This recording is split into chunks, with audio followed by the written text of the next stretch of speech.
So last day we had seen the accounting principles. So first 10 accounting principle we had seen.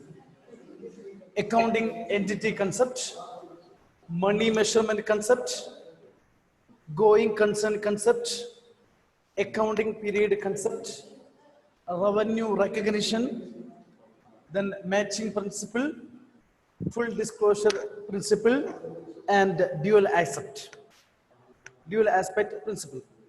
So what do you mean by dual aspect concept? What do you mean by dual aspect concept? Hanna Sali, what do you mean by dual aspect concept? Every business transactions have two assets, giving assets and receiving assets. Okay, every transaction has two aspects, that is receiving aspects and giving aspects. So whenever any transaction takes place, suppose purchased goods for cash, so receiving aspect is goods and the giving aspect is cash. Okay, then if it is sold machinery for cash, so receiving aspect is cash and the giving aspect is machinery. That is dual aspect concept. So what do you mean by matching principle? What do you mean by matching principle? Anat. Matching principle. So here the cost of expenses should be matched. yes, which should be matched with the Revenue. revenue. For what purpose? To ascertain the profit. Okay, here costs are matched with the revenue to ascertain the profit. Okay, next one, what do you mean by consistency principle? What do you mean by consistency principle? Aparna, consistency. Sir, accounting practice should remain same from 1 year to another year. Okay, so the accounting practices should remain the same from 1 year to another year. Okay, so that's why if suppose if depreciation is charged on fixed installment method, the same should be done year after year. That is consistency principle. So what do you mean by dual aspect concept? Dual notes, historical cost principle. Historical cost. Karthik, what do you mean by historical cost principle? Sir, this principle requires that all transactions should be recorded at the acquisition cost. Yes, should be recorded that their acquisition cost. So acquisition cost is equal to cost of purchase plus installation expenses. Okay, that is historical cost principle. Next, what do you mean by revenue realization principle? Revenue realization.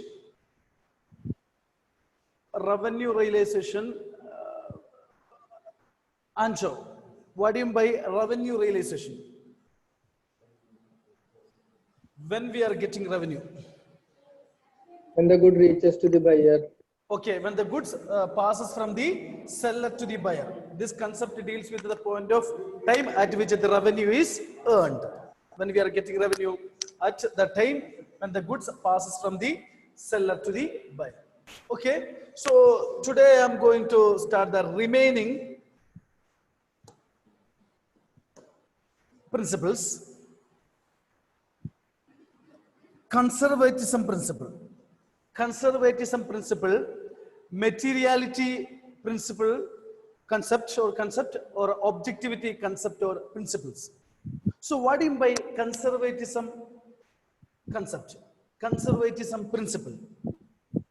So according to this principle, the anticipated profits are not to be considered, but only possible losses.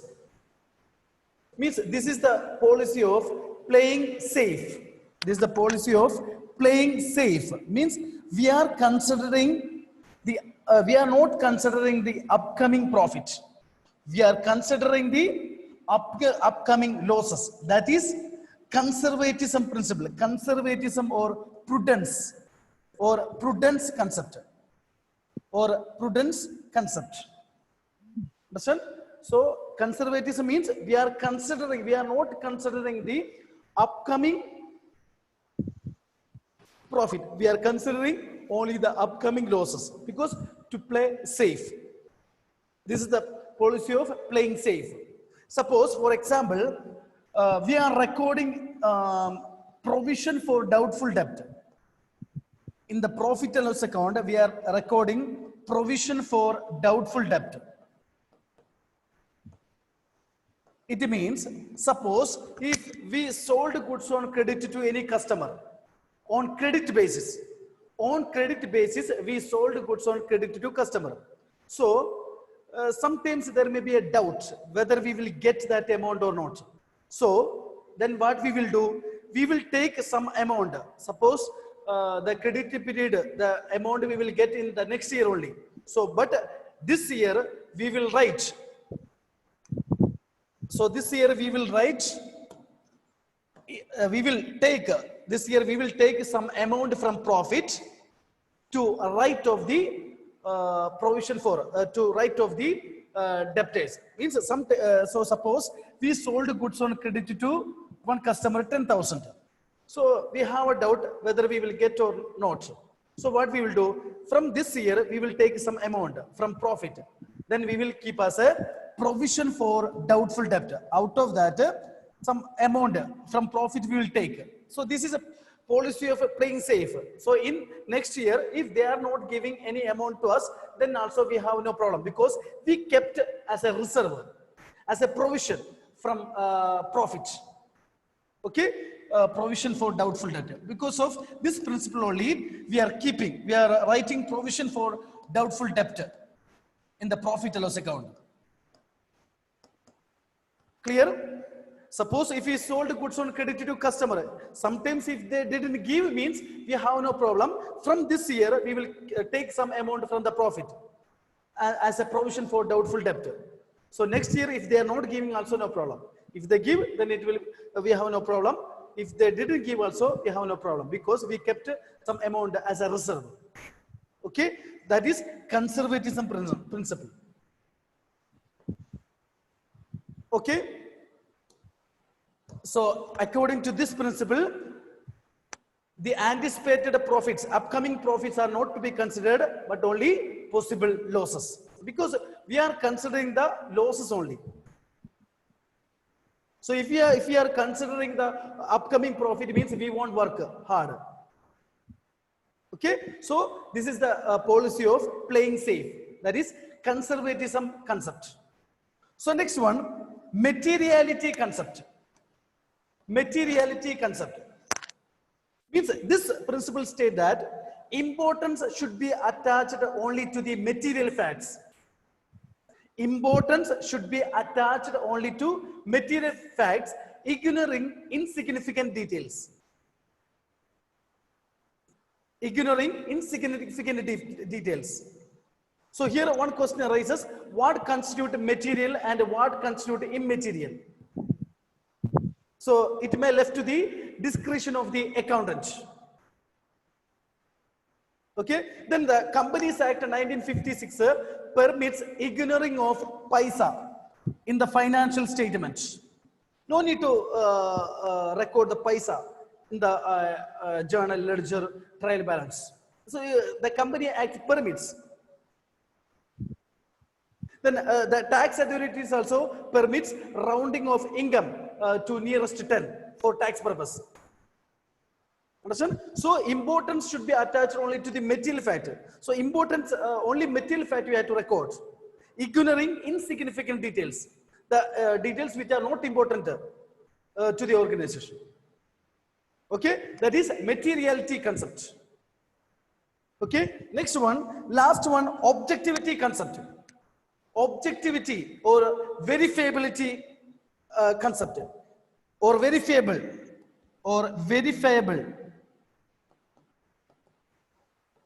concept.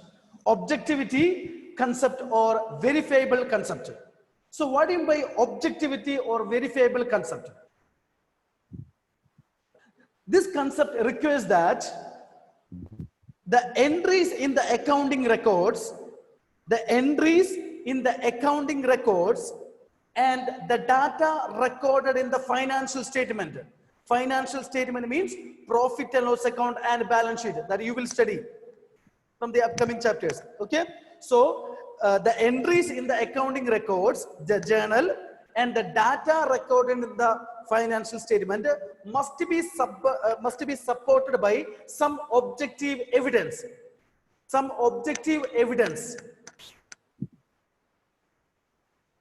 For verification.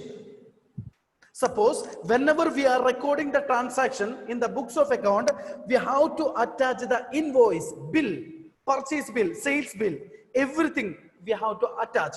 We have to attach the voucher also for verification purpose. Otherwise, we can't record any transactions if no bill is there. Okay, so whenever we are recording the transaction, it should be supported by some objective evidence that is verifiable. We can verify after that. Okay, that is objectivity or verifiable concept. For that purpose, we are keeping invoice, vouchers, bank statements. So these are the evidence. Example. Okay, so these are the basic accounting concepts. So first I said accounting entity. This concept seeks to make a distinction between business and the owner. And his dealing with the business should be regarded as a transaction. Next we said going concern, because it is assumed that business will last for a long period of time. Next, money measurement concept. According to this concept, only those transactions which are expressed in terms of money are recorded. Next, accounting period concept, the period of interval at which the accounts are prepared for ascertaining the profit and financial position of the firm. So usually at the end of the year, we are preparing the profit and loss account and balance sheet. Next, cost concept. Cost concept means here we are recording the transaction at their acquisition cost, not the market value. Next, dual aspect. According to this transaction, every transaction has a dual aspects, that is a giving aspect and a receiving aspect. Next, revenue realization. This concept deals with the point of time at which the revenue is earned. The revenue is earned at the time when the goods passes from the seller to the buyer. Next, matching concept. This principle requires that cost or expense of a business of an accounting period are matched with the revenue of the period in order to ascertain the profit. Next, full disclosure concept means accounting statement should disclose all the material fact for the benefit of the users. Because why it is great importance, because majority of the organizations are companies. So there one feature is there, separation between ownership and management. Next, consistency principle. The accounting practices should remain the same from 1 year to another year. Okay, that is, suppose if the closing stock is valued at a cost or market price, whichever is less, the same should be followed year after year. So next one, conservatism principle. This principle, conservatism or prudence. So this is the policy of playing safe. In this concept, anticipated profits are not to be considered, but only possible losses. So we are looking only at the upcoming loss, not considering the upcoming profit. So then we won't work hard. So next, materiality concept. Here means importance should be attached only to material facts. Then ignoring insignificant details. Paisa. So that matter we have to ignore.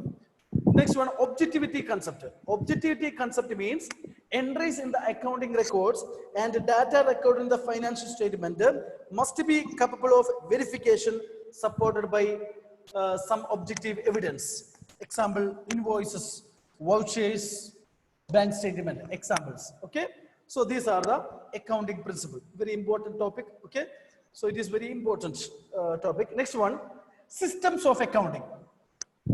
Systems of accounting. So systems of recording transactions in the books of account. There are two systems of recording business transaction in the books of account, that is double entry system and single entry system. double entry system and single entry system. So what do you mean by double entry system?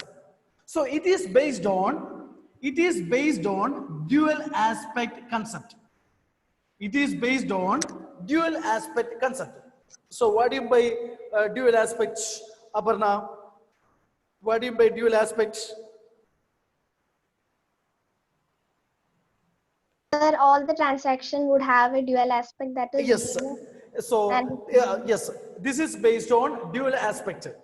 So according to this aspect, every transaction has a two aspects, that is giving aspects and receiving aspect. Otherwise, debit aspects and credit aspects. Then both the aspects should be recorded in the books of account. Both the aspects should be recorded systematically in the books of account. Okay, that is double entry system. It is a complete system of accounting. It is an accurate system of accounting. It is a reliable system of accounting. So we are following the double entry system. So our father of accounting, Luca Pacioli, so he developed a double entry system of accounting. So we are following the double entry system. It is a complete system, accurate system, scientific system of bookkeeping. Okay, that is double entry system. Okay, so according to this aspects, every transaction has a two aspects, that is debit aspects and credit aspects. Then both the aspects should be recorded in the books of account. Okay, then the debit aspects will be recorded in the debtors account and the credit aspect will be recorded in the creditors account, that you will study in the problems. Okay, so we are following the double system. So there only we are doing journal, on the basis of journal, ledger, on the basis of ledger, trial balance. Then on the basis of trial balance, we are preparing trading and profit and loss account, trading and profit and loss account,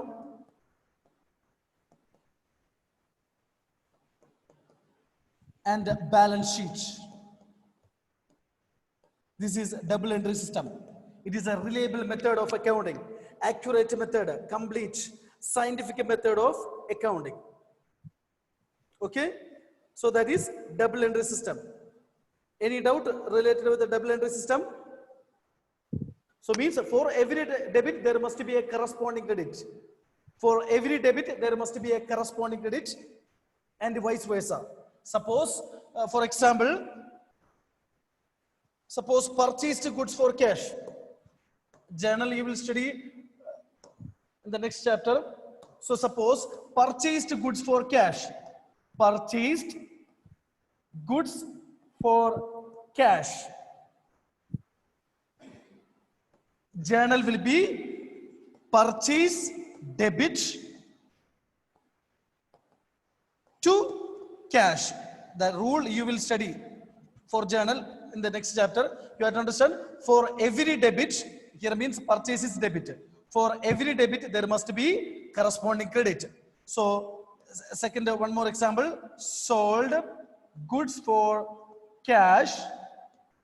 Here, cash,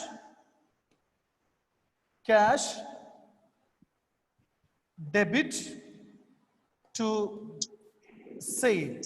So here, cash is debit, sale is credit. So every transaction has two aspects, debit aspects and credit aspects. Understand? Otherwise, giving aspects and receiving aspects. Okay. For every debit, there must be a corresponding credit. For every credit, there must be a corresponding debit. This is double entry system of accounting. Okay, double entry system of accounting. So there is a journal. On the basis of journal, we will do ledger. On the basis of ledger, we will do trial balance. Then on the basis of trial balance, we will do trading and profit and loss account and balance sheet. Okay, that is double entry system. Next one is single entry system. So what do you mean by single entry system? An accounting system which is not based on double entry system is known as single entry system. An accounting system which is not based on double entry system are known as single entry system. it is incomplete, inaccurate, unscientific system of bookkeeping. It is incomplete, unscientific and inaccurate system of bookkeeping, that is single entry system. Why it is inaccurate, unscientific? Because in single entry system that we will study that single entry system from the upcoming chapters, single entry system. Under this system, in some transactions we are recording the both the aspects. In some transaction we are recording the both the aspects. Then in some transaction we are recording only one aspect. In some transaction we are not recording at all. So it is a mixture of double entry, single entry and no entry. So single entry system is a mixture of double entry, single entry and no entry. Means under this system we are recording the personal transaction. We are recording the personal transactions. So in this system we are recording, we are preparing the debtors account, creditors account and cash account. We are recording debtors, means personal account and cash account, and remaining all expenses, losses we are ignoring. We are not recording the expenses and losses. That's why it is a single, it is an incomplete system, unscientific system. Okay, so here we are recording only the personal account and cash account. Other all assets, suppose furniture, machinery, land and building, we are not recording. Then expenses and losses, everything we are ignoring. So that's why it is a single entry system. So then on this basis we can't understand, we can't prepare the trial balance.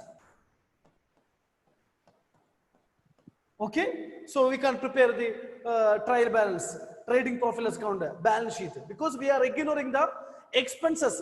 We have to match the expenses with the revenue, then only we can ascertain the profit. Okay, that is single entry system. So what is by single entry? An accounting system which is not based on double entry system, that is known as single entry. So it is incomplete, not accurate and unscientific system of bookkeeping. Okay, so it is a mixture of double entry, single entry and no entry. Okay, that is the two systems of accounting. First one, double entry system, is that system which recognizes and records the both aspect of transaction, that is debit aspects and credit aspects. For every debit there must be a corresponding credit. Okay, that you will study the debit and credit in the next chapter. Next, single entry system. Single entry system means an accounting system which is not based on double entry, that is known as single entry system. So it is an incomplete, not accurate and unscientific system of bookkeeping. So next one is the basis of accounting. Means the time, basis means the time where the financial transactions are recorded. Otherwise, it is the methodology where revenue and expenses are recognized in the financial statement. That is the basis of accounting. The time where the transactions are recorded in the books of account. Is the time where the transactions are recorded. Okay, there are two bases of accounting: cash basis and accrual basis. There are two bases of accounting: cash basis and accrual basis. Okay, so when we are recording the revenue and expenses, how we are recording the time? We are recording the transaction in the books of accounts. So there are two bases: cash basis and accrual basis. So what do you mean by cash basis? It is very easy. Cash basis means this basis records only the cash transaction. That is cash basis. This basis records only the cash transactions. Means cash transaction, we know that, which involve the immediate receipt or payment of cash. So this basis records only the cash transactions. Means according to this basis, only those incomes are recorded which have been received in cash. Only those incomes are recorded which have been received in cash. Similarly, only those expenses are recorded which have been paid in cash. That is cash basis. After receiving only we will record, that is the cash basis. Only those incomes are recorded which have been received in cash. Similarly, only those expenses are recorded which have been paid in cash. That is cash basis of accounting. This method is, it is not recognized by the Companies Act 1956. They are not getting recognition, this basis, cash basis. Understand? The Companies Act 1956, this basis is not recognized by the Companies Act, Indian Companies Act 1956, because we are recording only the cash transactions. Because this method is suitable only to the doctors and lawyers. So they won't accept credit note. So if you are consulting any doctor, so if you are telling that credit basis, they won't allow. Okay. So this method is suitable only to the doctors and the lawyers. That is cash basis. Understand? Then this method is not recognized by the Indian Companies Act 1956. Because we are recording only the cash transaction. So this method is not suitable to businessmen, because majority of the business transactions are doing on credit basis. Okay, so that is cash basis. Okay, so next one is accrual basis. So what do you mean by accrual basis? So this basis records complete aspects. Means this basis records both cash as well as credit transaction. This basis records both the cash and as well as the credit transaction.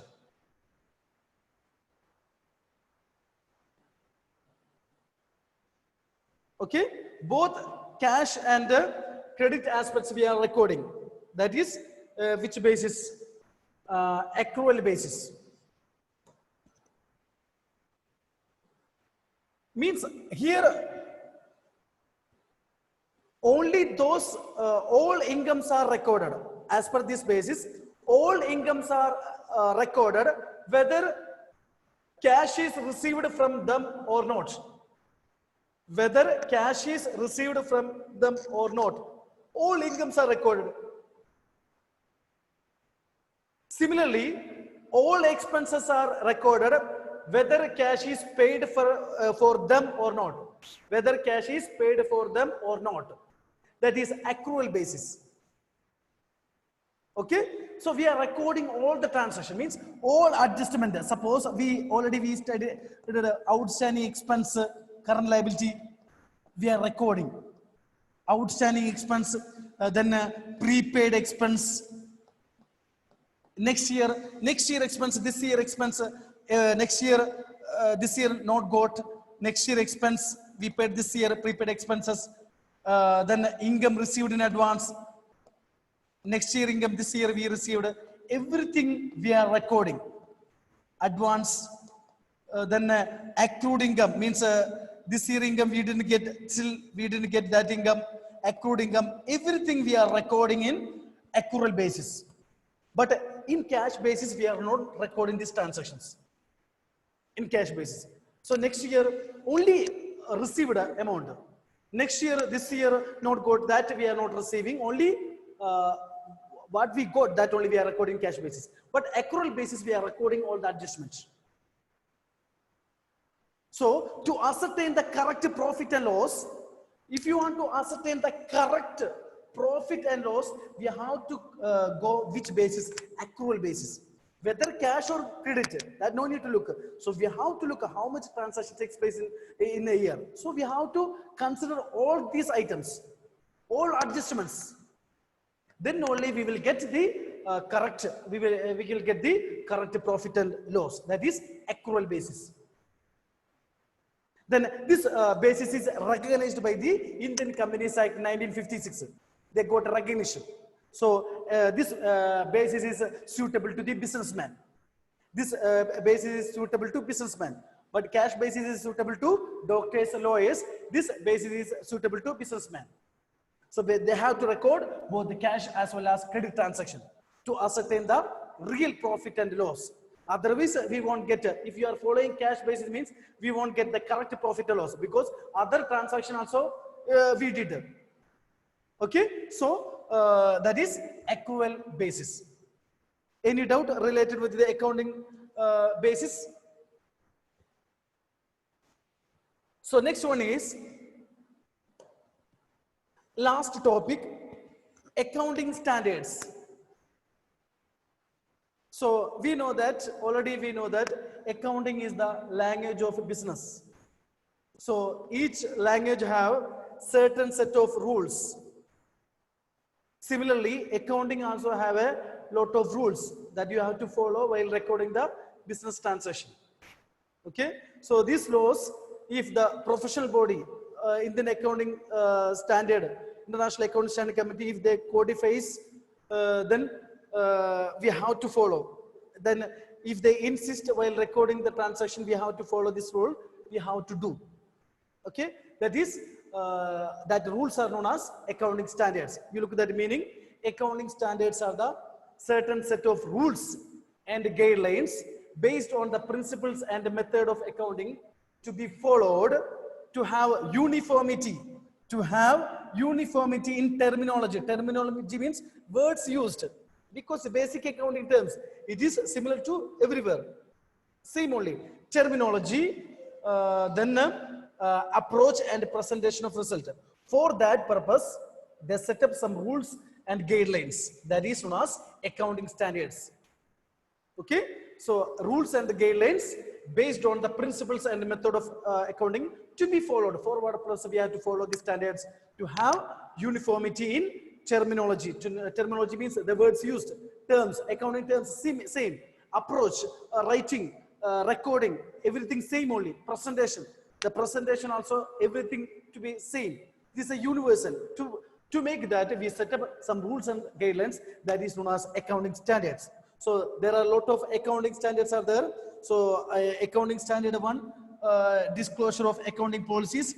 Accounting standard IAS 1, disclosure of accounting policies,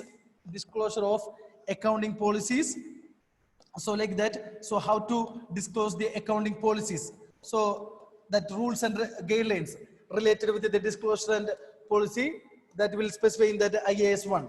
Then IAS 2, valuation and presentation of inventories. So valuation and presentation of inventories. So that is the second accounting standard. So in that they will specify the how to value the and present the inventories. Next, depreciation accounting, consolidated financial statement. Then accounting responses to changing prices, statement of changes in prices, statement of changes in financial position. Something. So a lot of accounting standards are there. Okay. So so you have to study the meaning, only the meaning of accounting standard. Okay. So so the second chapter is over. So any doubt related with this chapter? Theory, basis of accounting, accounting principles, basis of accounting, systems of accounting, and accounting standards. So a lot of accounting standards are there. So from the that accounting standard describes the rules and guidelines related with that items. Okay. So if any doubt, okay. So thank you all. Sir, first chapter I was not there. Okay. So after that you can call. Okay. So if any Okay, doubt sir. you can call me. Okay. Shubham. So thank you.